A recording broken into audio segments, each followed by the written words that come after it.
आंदोलन जवळपास 4-5 वर्ष झाले चालू. ते जोपर्यंत शेड्यूल 6चं बोलत होते तोपर्यंत सरकारला काही त्रास नव्हता. ते जोपर्यंत स्वतंत्र राज्याचं बोलत होते तोपर्यंत त्रास नव्हता. त्या दिवशी सोनम वांगचुक म्हणले की चायनाने आमची जमीन बळकावली, त्या दिवशी त्रास सुरू झाला.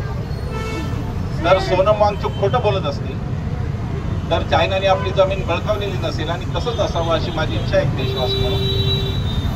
तर मोदी आणि शहांनी तिथे पत्रकारांना नेऊन दाखवावं की ती जमीन भारताच्या ताब्यात आहे.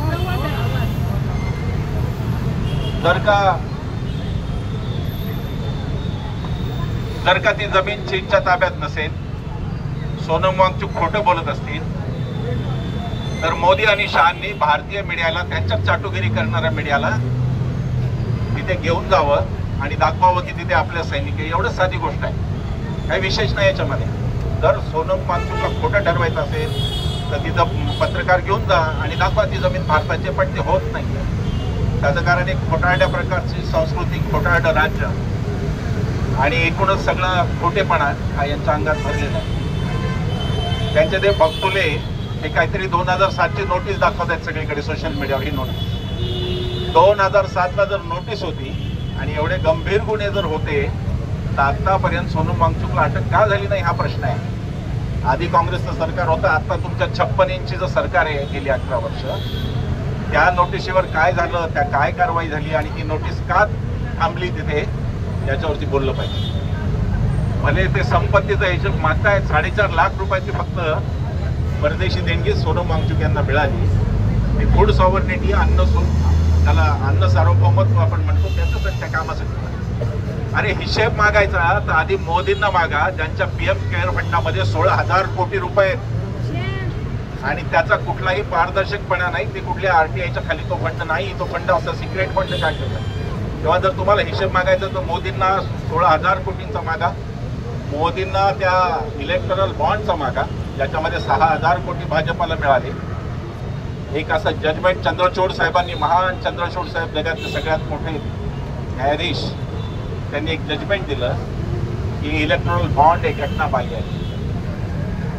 अर्थात त्या जजमेंटमध्ये खाली हे लिहिलं नाही की ते परत करावे, हे नाही लिहिलं, पण ते घटनाबाह्य ठरलं. ते जर घटनाबाह्य होते तर मोदी आणि शहांनी त्या कंपन्यांना ते पैसे परत का केले नाही हा प्रश्न.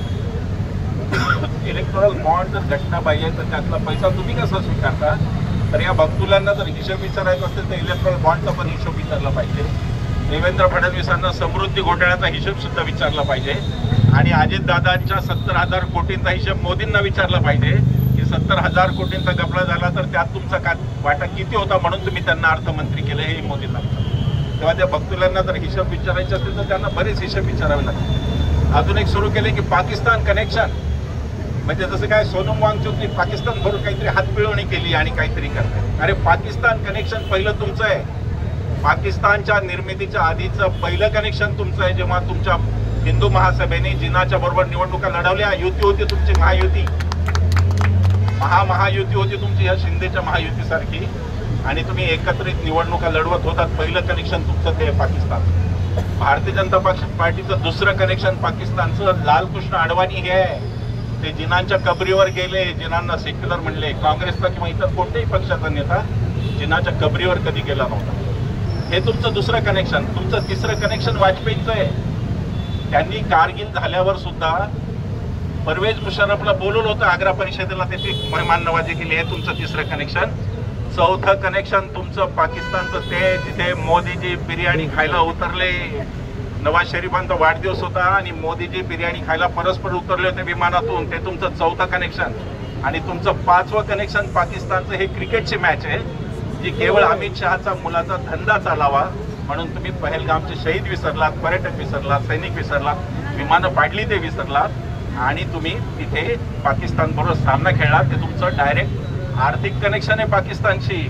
तो धंदा आहे तुमचा, आणि धंदा आला की तुमचा भोंदू राष्ट्रवाद तुम्ही गुंडाळून ठेवता, हे आम्हाला सगळ्यांना माहिती आहे. आणि म्हणून आम्हाला तुमच्याकडून शिकण्याची इच्छा नाही. देशभक्ती, राष्ट्रभक्ती आम्ही संघ आणि भाजपकडून शिकवू इच्छित नाही. ज्यांनी राष्ट्रपित्याची हत्या केली, राष्ट्रध्वज नाकारला आणि राष्ट्रगीत नाकारलं, त्यांच्याकडून आम्ही राष्ट्रवाद शिकणार नाही.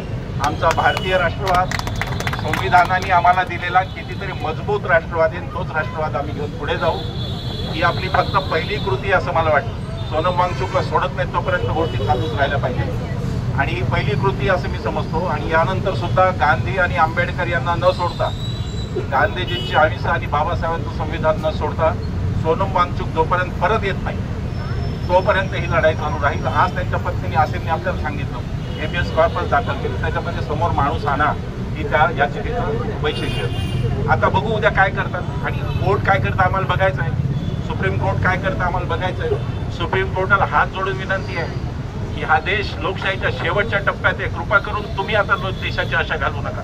कारण जर का हा देश असाच चालत राहिला आणि प्रत्येक यंत्रणेकडून जर लोकांनी आशा गमावली तर या देशात काही खरं राहणार नाही असं मला सुप्रीम कोर्टाला सांगायचं. संस्थांवरचा विश्वास जर टिकून राहायचा असेल तरच ती लोकशाही टिकून राहणार. आणि त्यामुळे सुप्रीम कोर्ट आणि सगळ्याच न्यायालयांचं काम आहे की त्यांनी ज्यांच्यावर अन्याय झाला त्याच्या बाजूला. मला 100% खात्री, यांनी काही करू दे, सोनम वांगचुक हे 100 नंबरी सोनं आहे आणि ते निखारून बाहेर निघणार आहे. आणि बाहेर आल्यावर सोनम वांगचुक या देशाचा नेता होणार आहे, याच्याबद्दल माझ्या मनात काही शंका नाही. कधी कधी जे होतं ते चांगल्यासाठी यांना बुद्धी झाली ती चांगलीच झाली. जे होईल त्यातून पुढे काहीतरी वेगळं उभं राहील, चांगलं काम उभं राहील. सोनम वांगचुकचं काम मी लडाखला जाऊन पाहिलेलं आहे. हे भक्तुले करतात, यांनी तिथे जाऊन बघायला पाहिजे लडाखमध्ये. नुसतं लडाख तर थंडीत राहून दाखवा, काम तर सोडून द्या. थंडीत राहिले तरी पुण्यात परत येतील. ते लोक सोनम वांगचुकवर टीका करतात हे अत्यंत दुर्दैव. पण आपण सगळे एक राहू, एकजुटीने राहू, निर्भय बनू म्हणून आम्ही आहोत. आम्ही या सोबत सगळ्यांच्या सोबत आहोतच. पण आपण यापुढे ही वेगवेगळ्या सभा घेऊन वेगवेगळे आपण कार्यक्रमाचं आयोजन करून आपण हे चालू ठेवू. आपल्या सगळ्यांचं लक्ष सोनम वांगचुक जेलच्या बाहेर येणं हे राहील अशी मला खात्री वाटते. मी फार बोलत नाही कारण वेळेचं आपलं मर्यादा आहे. एवढं बोलून मी थांबतो. धन्यवाद.